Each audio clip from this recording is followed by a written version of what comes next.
In today's lesson we will introduce Unit 1 by looking at demand reasons for international trade. Countries trade with each other when, on their own, they do not have the resources or capacity to satisfy their own needs and wants.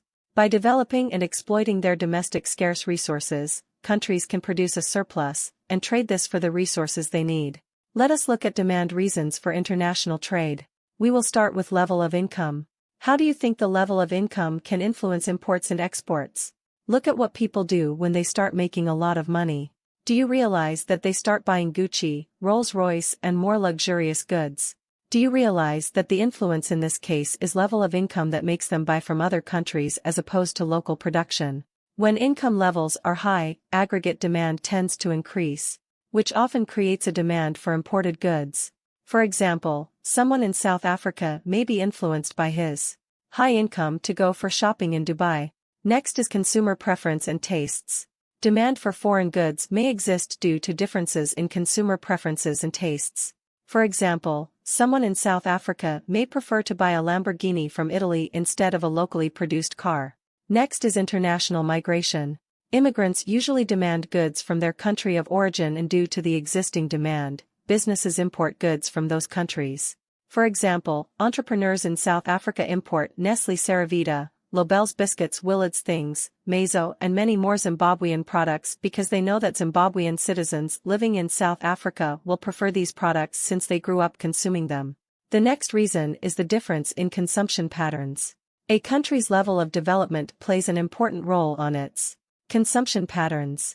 For example, a poor country tend to spend the majority of their income on basics, usually agricultural products produced locally, whereas, in rich countries, the majority of their income may be spent on international luxurious goods.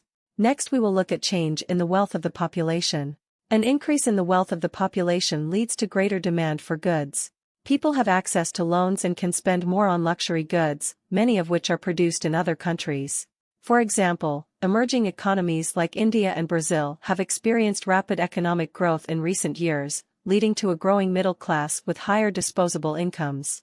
This has driven demand for a wide range of goods, from consumer electronics to automobiles. Up next we look at the size of population. The size of the population impacts demand. If there is an increase in population growth, it causes an increase in demand, as more people's needs must be satisfied. Local suppliers may not be able to satisfy this demand.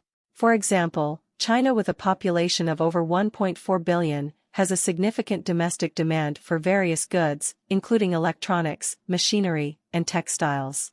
To meet this demand, China imports raw materials and finished products from various countries.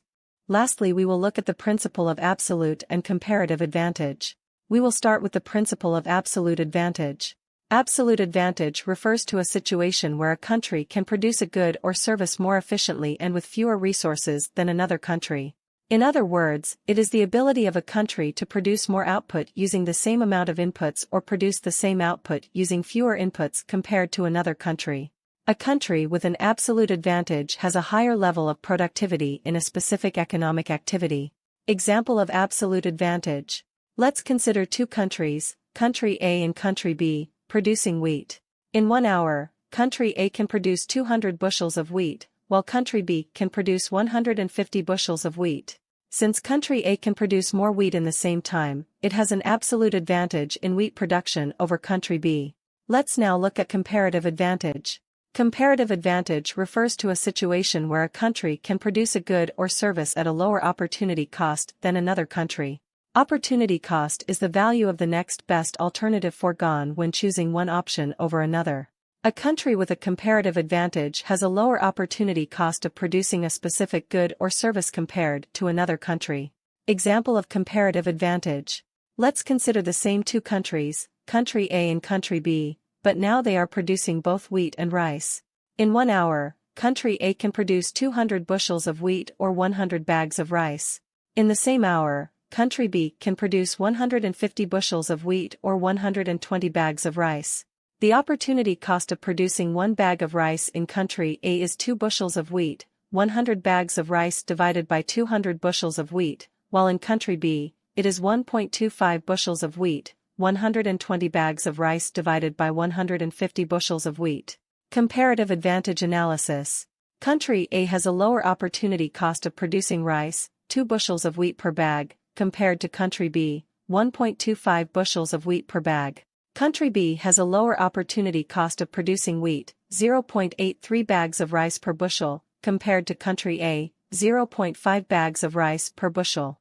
Based on this analysis, Country A has a comparative advantage in producing rice, while Country B has a comparative advantage in producing wheat. Therefore, it would be beneficial for both countries to specialize in producing the good in which they have a comparative advantage and trade with each other. Country A can focus on producing rice and export it to Country B, while Country B can specialize in producing wheat and export it to Country A.